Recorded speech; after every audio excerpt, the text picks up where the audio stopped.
চীনের প্রাচীর দেখে এবার নিচে নামবো আর বেজিং শহরে যাব। আমার ট্যুর বাসের জন্য অপেক্ষা করে কোনো লাভ নেই, কারণ কেবল কারে প্রচুর লাইন, আর ওই লাইন পেরিয়ে সময় মতো নিচে পৌঁছে আর বাস ধরলে অনেক দেরি হয়ে যাবে। তাই একটা লোকাল বাসে করে বেজিং শহরে ফিরছি। ভাড়া 12 ইউয়ান, মানে প্রায় 150 টাকার মতন, খুবই সস্তা। শহরে এবার আমার গন্তব্য বেল অ্যান্ড ড্রাম টাওয়ার। বাস খুব কাছেই স্টপ দিয়েছে আর ঢুকে পড়েছি ড্রাম স্কোয়ারের মধ্যে। বেশ বড় স্কোয়ার, ড্রামও বাজছে পুরোদমে, আর প্রচুর লোক দেখছেন এই স্ট্রিট পারফরমেন্স। সামনে টিকিট কাউন্টার, 30 ইউয়ান, মানে 350 টাকার মতো টিকিট। ড্রাম টাওয়ারকে বেজিংয়ে গুলাও বলে, আর এটা চায়নার অফিসিয়াল টাইম কিপার। এটা 1272 সালে তৈরি হয়। প্রথমে এটা চাইনিজ মিউজিক্যাল ইনস্ট্রুমেন্টের একটা এক্সিবিশন সেন্টার ছিল, পরে এটাকে বেল অ্যান্ড ড্রাম টাওয়ারের পরিণত করা হয়। আর খাড়া সিঁড়ি আছে ওপরে ওঠার জন্য। আশেপাশের একটা বার্ডস আই ভিউ দেখার জন্য খুব সুন্দর জায়গা।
ট্যুরিস্ট প্লেস বলে ট্যুরিস্ট অফিসারকে পাওয়া গেল, ভালোই ইংরেজি বলেন।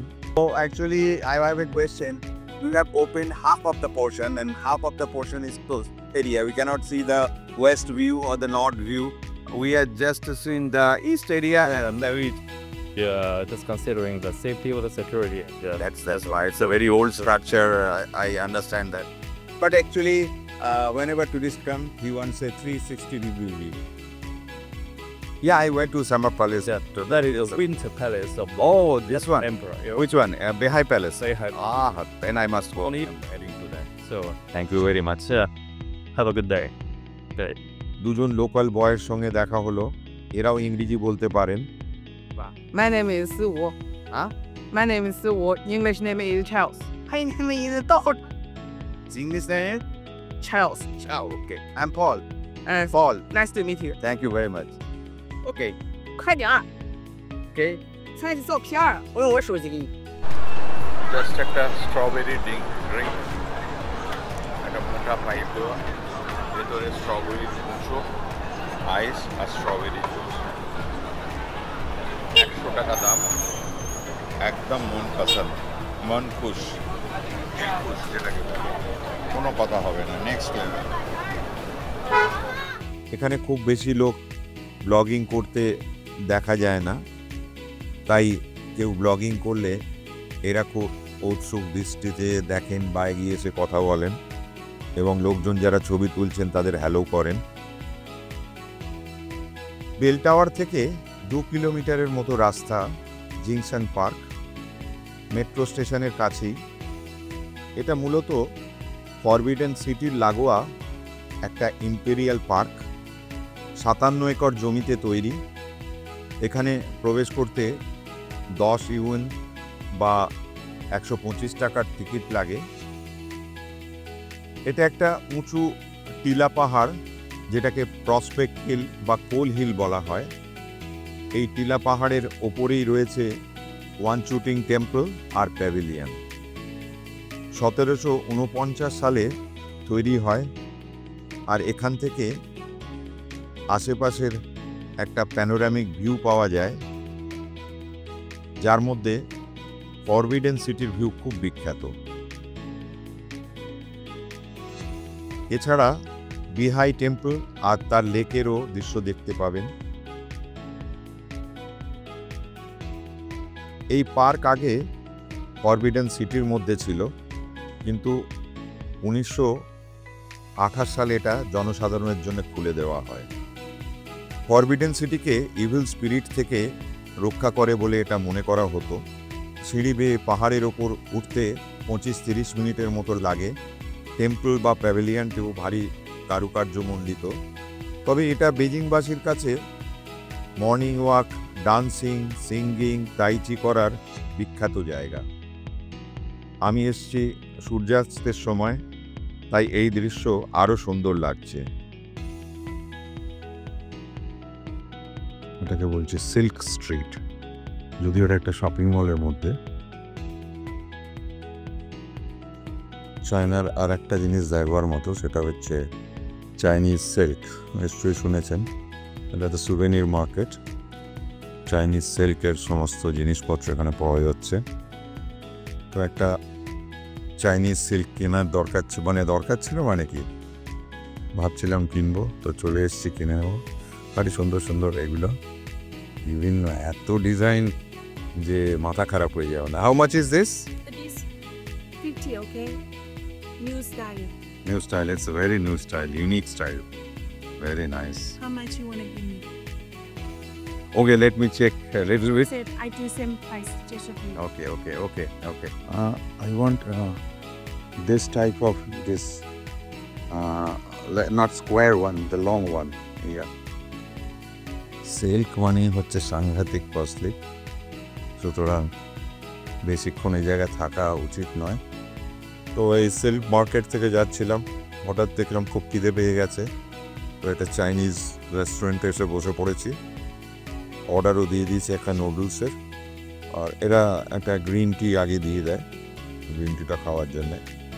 এই গ্রিন টিটা কিন্তু গরম নয়, ঠান্ডা, রুম টেম্পারেচারে। ওই রকম ইয়েতে গেলেও দেয়। এখানকার যে ডাম্পলিংয়ের দোকান চাইনিজ, এটা চাইনিজ এর মধ্যেই পড়ে। নুডলস স্যুপ, এখানে ভেজ বললেও আপনাকে কিছু না কিছু একটু ইয়ে থাকবে। ব্রথটা নিশ্চয়ই ওদের টিপিক্যাল ব্রথ দিয়ে তৈরি করা। স্যুপটা দারুণ সুন্দর খেতে। এদের আর একটা জিনিস খুব সুন্দর, হচ্ছে তপুটা খুবই ভালো করে ওরা। লাল বাঁধাকপিও রয়েছে, গ্রিন সব কিছু রয়েছে।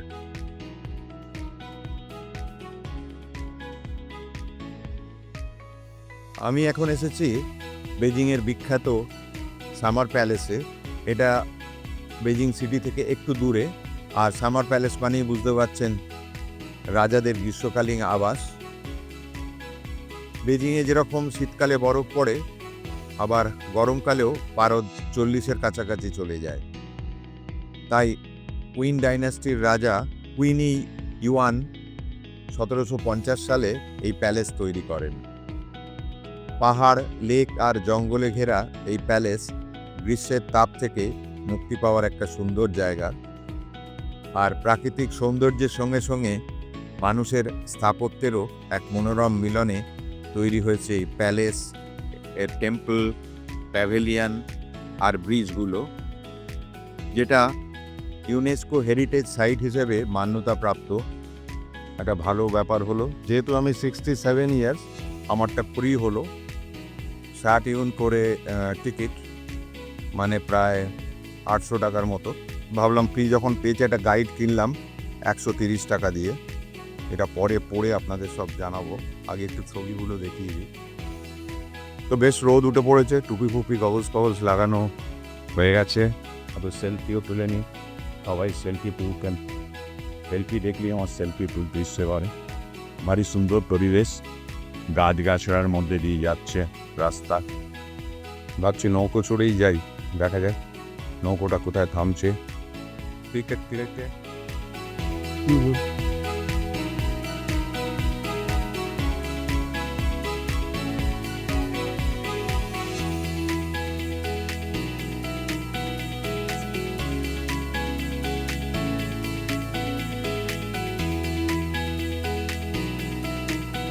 It's how. That's it. Palace দেখা যাচ্ছে, বেশ বড় লেক, টলটলে জল।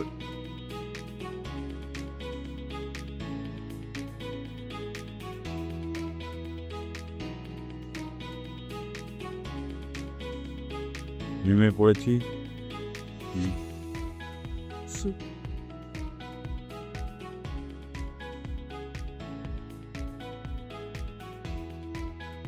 চারিদিকে কারো পাড়িতে বাড়া আছে অনেক।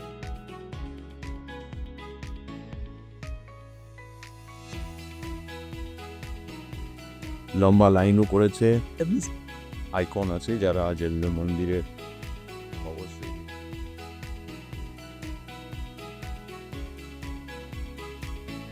ওপিয়াম ওয়ারের পর 1850 সালে এই জায়গাটাকে রেনোভেট করা হয়। প্রায় 3 স্কোয়ার কিলোমিটার জুড়ের বিস্তার। বোঝা গেল আমার বিখ্যাত ট্যাগলাইন, অনেকটা হাঁটতে হবে। আমি আর বোটে করে ফিরবো না, কারণ আমি ব্রিজটা ধরি।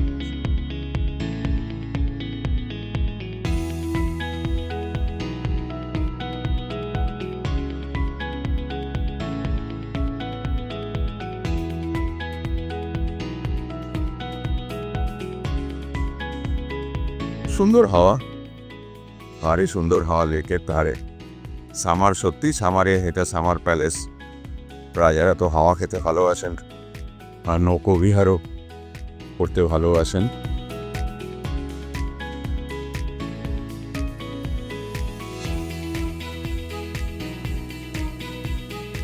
হেভি জোর দৌড় মেরেছি, চুরি করি, তাও উড়ছে, হাওয়া প্রচুর। টুপি পরার দরকার হচ্ছে না ছায়া বলেও, এই রোদ্দুরে নামলেই টুপিটা পরবো। সাউথ আইল্যান্ডের সময় লাগানো এই ব্রিজ। জ্যাপানিজ ম্যান হচ্ছে এটা, চাইনিজ নট, এটা হতে পারে, চাইনিজ হতেই পারে। অ্যাকচুয়ালি এটা সাউথ আইল্যান্ড কেন বলেছে জানি না, এটা একদম মিডল আইল্যান্ড, কারণ লেকটা পুরো গোল। সাউথ আইল্যান্ডের একটু ভিউ পাওয়া যাচ্ছে, নীল আকাশ আর মেঘের একটা বেশ দারুণ ক্যানভাস পাওয়া যাচ্ছে। এই জন্যই আমি বলছিলাম একটু সঙ্গে কপালও নিয়ে আসবেন, সবসময় এই ওয়েদারটা পাওয়া যায় না, বিশেষত বর্ষাকালে। টয়লেটও আছে সব মুহুর্মুহু, সব দেখেছেন টেম্পোরারি টয়লেট, চাকা লাগানো আছে, দরকার হলে তুলে নিয়ে এসে ভর্তি দেওয়া যাবে। জ্যাকের ওপর দাঁড় করানো আছে। কাল থেকে শুধু বেকারি দেখেই যাচ্ছি, তো আজকে আর ভেবেছি না ছাড়া নেই, আজকে একটু বেকারির কিছু প্রোডাক্ট খেতেই হবে। তো কি জানি না, খেলে বুঝতে পারবো। দাম হলো 80 টাকা, জলও একটা নিয়েছি, আর জল হলো 50 টাকার। একদিকে চকোলেট, মাখন আর কাস্টার্ড দুটোই আছে, মাঝখানে স্পঞ্জ কেক, দারুণ খেতে। ব্রেকফাস্ট হয়ে গেল। I am from India. Okay. YouTuber, I'm a blogger. I do. YouTuber, right? Yeah. What's your YouTube name? Small Planet. So এরকম অনেক লোকের সঙ্গে দেখা হয়ে যায়, এরা খুব ভালো। আর যারা ইংরেজি বলতে পারে তারা তো এগিয়ে আসে, কিন্তু অনেকে ইংরেজি বলতে পারেন না, তারা একটুখানি কথা বলার ইচ্ছে থাকে, আবেভাবে কথা বলেন। আর আমার এতগুলো ক্যামেরা দেখে লোকে আরও কথা বলার চেষ্টা করেন, আমি কি করছি এত ক্যামেরা নিয়ে।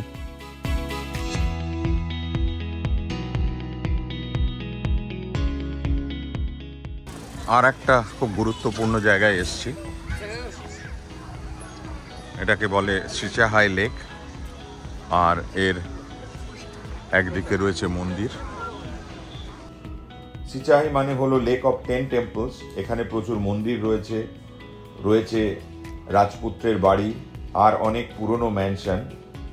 সবই চাইনিজে লেখা, ওরা বোধহয় চায় না যে ওরা ছাড়া কেউ জানুক। যেরকম ভগবান খুব রাগী, গার্ডগুলোও খুব রাগী। বাহ, গান টান হচ্ছে।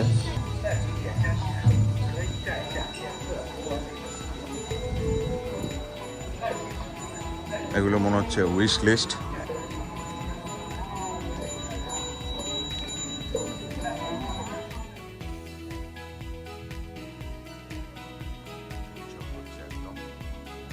ঠিক আছে, তিনটে তিনজন রকম, একজন হাসছেন, একজন গম্ভীরভাবে রয়েছেন, আর একজন রেগে মেগে হাসছেন।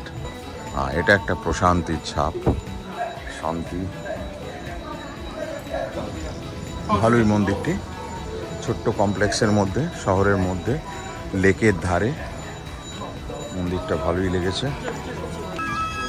আহা, এনাকেই তো খুঁজছি না।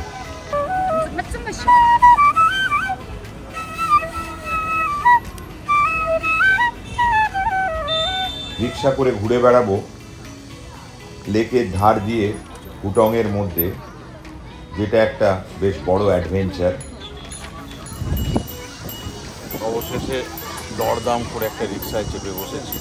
রিক্সা ভাড়া প্রায় 2000, একা বলে একটু লেস করেছে, মোটামুটি 1400 টাকা। পুরো জায়গাটাও ঘুরিয়ে দেখাবে। তো এই লেক, আর লেকের ধারেই রয়েছে মন্দির, মন্দিরের পরেই রয়েছে বিভিন্ন কমপ্লেক্স। আমার মনে হচ্ছে এখন হোটেলও হয়ে গেছে অনেক। দুরকমভাবে যাওয়া যায়। গতবার আমি বোটিং করেছিলাম, কিন্তু রিক্সা চাপা হয়নি। এবার একটু রিক্সা চাপার ইচ্ছে ছিল। আমার ইচ্ছে আপনাদের ট্যুরিস্ট প্লেসও দেখানো, ট্র্যাপও দেখানো।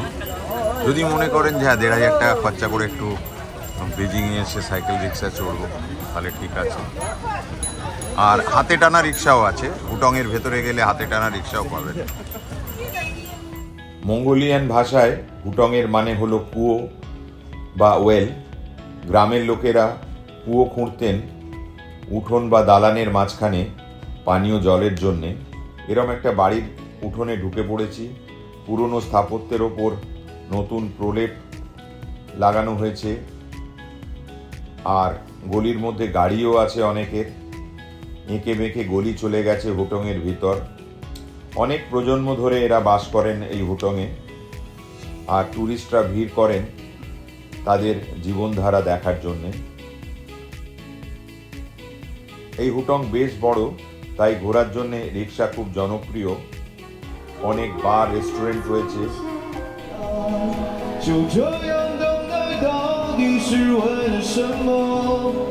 সুভেনিরের দোকানও রয়েছে, ট্র্যাডিশনাল পোশাক আশাকও পাওয়া যাচ্ছে। দেখেছিলাম, আমার খুব পছন্দ হয়েছে। আজকে আমি এটা খাবো ঠিক করেছি।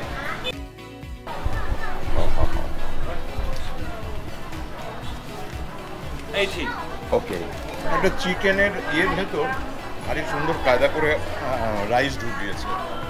রাইসটাও বিরিয়ানি টাইপের রাইস। এটা অবশ্যই রেস্টুরেন্ট ফুড নয়, এটা স্ট্রিট ফুড। এটাকে চায়নার হিস্টোরিক্যাল কালচারাল স্ট্রিট বলা হয়। একটা কালচারাল হেরিটেজ মিউজিয়ামও রয়েছে।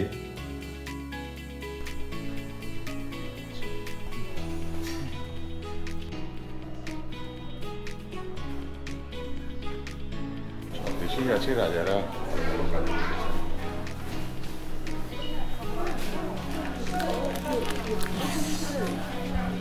3000 বছরের হিস্ট্রি।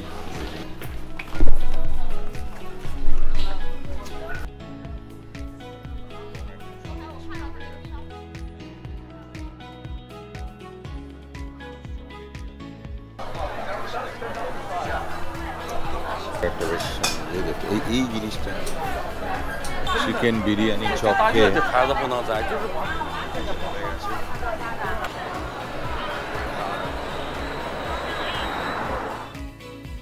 সিচাহাই লেক থেকে আবার চলে এসছে সেই বিখ্যাত ওয়ান ফুজিং স্ট্রিটে। এটা একটা পেডিস্ট্রিয়ান স্ট্রিট। আমরা গতবারের পর্বে একটু রাত্রির দিকে দেখিয়েছিলাম, এখন এসছে একটু বিকেল বিকেল। আর এখানে অ্যাকচুয়ালি দুপুর থেকেই এখানে ভিড় শুরু হয়ে যায়, এবং যেহেতু এখানে বিভিন্ন ধরনের ব্র্যান্ড রিটেল আছে, প্রচুর কেনাকাটাও হয়। খাওয়া দাওয়া এবং বিভিন্ন স্ট্রিট ফুড সব কিছুরই সম্ভার এখানে রয়েছে। একটা ফুড মার্কেটও রয়েছে। আর এখানের একটা বিশেষত্ব হচ্ছে এখানে টাইম বাউন্ড অনেকগুলো শপিং কমপ্লেক্স রয়েছে, যাদের বয়স 100 বছরের চেয়েও বেশি। আর এই ঘুরতে ঘুরতে আমি একটা কথা বলি আপনাদের, যে চায়নাতে কিন্তু লোকাল ট্রান্সপোর্টে ঘোরার কোনো অসুবিধে নেই। বেশিরভাগ জায়গাতেই ইংরেজিতে লেখা আছে। এখানে জেনারেল লোক খুব একটা ইংরেজি না জানলেও এই পাবলিক ট্রান্সপোর্টে যারা আছে তারা সবাই মোটামুটি একটু আধটু ইংরেজি বলতে পারে। আর এদের একটা আলাদা অ্যাপ আছে, সেই অ্যাপ ব্যবহার করলে খুব সহজেই বেজিংটা ঘুরে নেওয়া যায়। তবে কলকাতা থেকে আসার সময় কলকাতা সিমে আপনি যদি ইন্টারন্যাশনাল রোমিং করিয়ে নেন তাহলে সবচেয়ে ভালো হবে, কারণ এখানকার সিম কার্ড নিলে অনেক কিছু অ্যাপ এখানে না চলতে পারে, যেরকম গুগল বা ইউটিউব বা ম্যাপ এগুলো না চলতে পারে। তাই কলকাতা থেকে সিম কার্ড নিয়ে আসা খুব দরকার। এখানে দেখছেন যে বসারও প্রচুর জায়গা আছে, পিপল ওয়াচ করার জন্যও ভালো জায়গা এটি। পৃথিবীর অন্যান্য শপিং স্ট্রিটেও যেরকম একটা ভাইব থাকে, এখানেও একটা ভাইব দেখতে পাচ্ছেন, প্রচুর লোক আছে। যাই হোক, এখান থেকে আমি চলে যাব চীনের আর এক বিখ্যাত জায়গা অলিম্পিক টাওয়ারে। বেজিংয়ে যখন অলিম্পিক হয়েছিল তখন এই জায়গাটা প্রচুর লোক সমাগম হয়েছিল এবং এই ভিলেজ বেশ বড় জায়গা, তার উপর একটা টাওয়ারও আছে। চলুন এবার আমরা সেটাকে আপনাদের দেখাবো।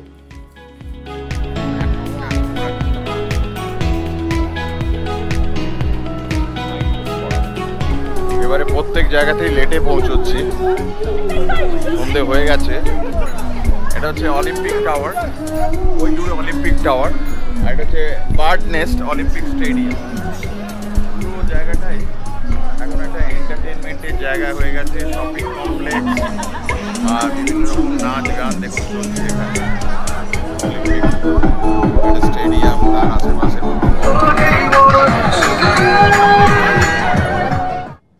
সোয়া দুদিনে আমাকে সব কভার করতে হবে, এই জন্য অলিম্পিক স্টেডিয়ামটা রাত্রিরে নিলেও চলে, সেই জন্যে, কারণ আমি তো কোনো খেলা দেখতে যাচ্ছি না, আমি একটা ভিউ দেখতে যাচ্ছি। Okay okay 5 minutes, take picture and go. আমি একদম লাস্ট কাস্টমার, আর কেউ নেই, ফাঁকা হয়ে গেছে। 10টায় বন্ধ হয়, প্রায় 10টায় বাজতে যাচ্ছে। এটা হচ্ছে bird nest, main Olympic stadium, পাখির বাসার মতো দেখতে।